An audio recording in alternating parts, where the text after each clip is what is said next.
Jailer साहब, मैं आपको भी बम बनाना सिखा दूंगा।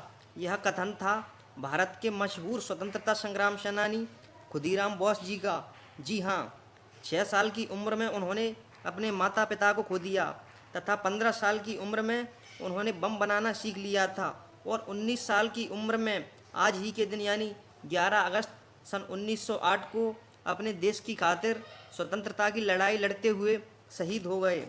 जी हाँ, हम बात कर रहे हैं आज खुदीराम बोस जी की।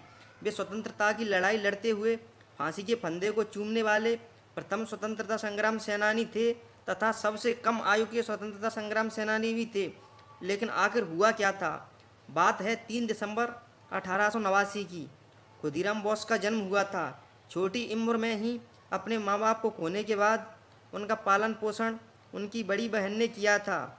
स्कूल के शुरुआती दिनों में उनका पढ़ाई में बिल्कुल भी मन नहीं लगता था, लेकिन जैसे जैसे वे बड़े हुए उनकी किताबों के प्रति रुचि बढ़ने लगी। पढ़ाई के साथ साथ उन्हें जिम्नास्टिक का भी बहुत शौक था। उन्होंने थोड़े ही समय में बहुत सारा साहित्य पढ़ लिया था। विशेषकर बंकिम चंद्र उपाध्याय जी की कविताओं से बहुत प्रभावित थे। बंकिम चंद्र की प्रत्येक कविता को खुदीराम बोस जी ने पढ़ा था, जिनमें से आनंद मठ ने उन्हें विशेष रूप से प्रभावित किया था। कभी कभी उनका मन विरक्त हो उठता था और वे सोचने लगते कि उनका जन्म किस उद्देश्य के लिए हुआ है। अब खुदीराम बोस को एकांत प्रिय लगने लगा था। वे बहुत देर तक एकांत में बैठे रहते और देश की राजनीतिक एवं सामाजिक परिस्थिति के बारे में सोचते रहते। वे इस तथ्य से भली भांति परिचित हो चुके थे कि अंग्रेज उनके देशवासियों पर तरह तरह के अत्याचार कर रहे हैं।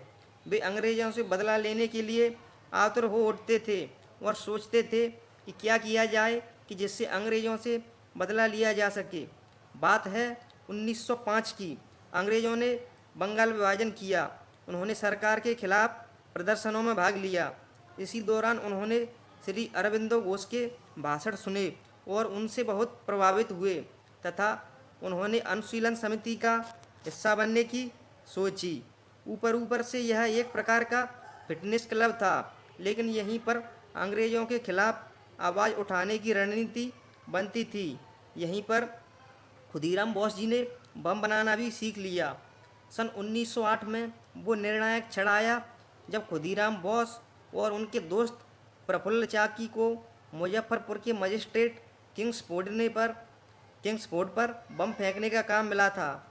किंग्सफोर्ड ने बंगाल में उठ रही क्रांति को आवाज़ को कुचलने की भरसक कोशिश की थी। जहाँ कहीं भी कोई भी क्रांतिकारी पकड़े जाते तो वे उन्हें कठोर से कठोर सजा देते थे, जिससे कि कोई भी नौजवान क्रांति में भाग लेने से पहले 10 बार सोचे। किंग्सफोर्ड को मारने के कई प्रयास किए जा चुके थे, लेकिन सफलता नहीं मिल रही थी।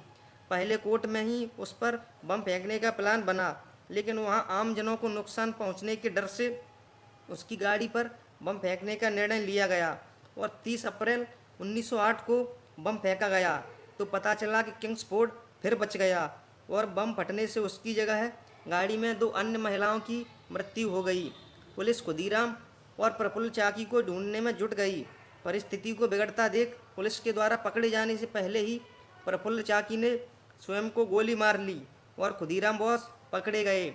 जैसे ही खुदीराम को हथकड़ी लगाकर मुजफ्फरपुर के पुलिस स्टेशन में लाया गया, पूरा शहर उन्हें देखने के लिए उमड़ पड़ा।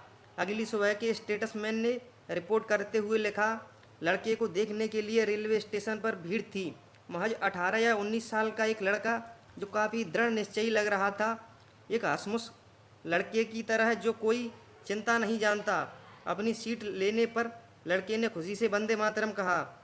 खुदीराम ने इस घटना की पूरी जिम्मेदारी ली थी। 23 जुलाई 1908 को खुदीराम को मौत की सज़ा सुना दी गई। जब अंग्रेज जज ने उनसे पूछा कि क्या वे उसकी बात समझ भी पाए, तो खुदीराम मुस्कराए और शांति से बोले, हाँ मैं समझता हूँ। मेरे वकील ने कहा कि मैं बम बनाने के लिए बहुत छोटा हूँ। यदि आप मुझे यहाँ से ले जाने से पहले कुछ समय दें तो मैं आपको भी बम बनाना सिखा सकता हूँ। इसके तुरंत बाद कलकत्ता की सड़कें कई दिनों तक छात्र समुदाय के बड़े प्रदर्शनों से भर गई थीं। दोस्तों, कैसी लगी जानकारी? क्या कहना चाहेंगे आप खुदीराम बोस जी के बारे में? कमेंट बॉक्स में ज़रूर बताएं।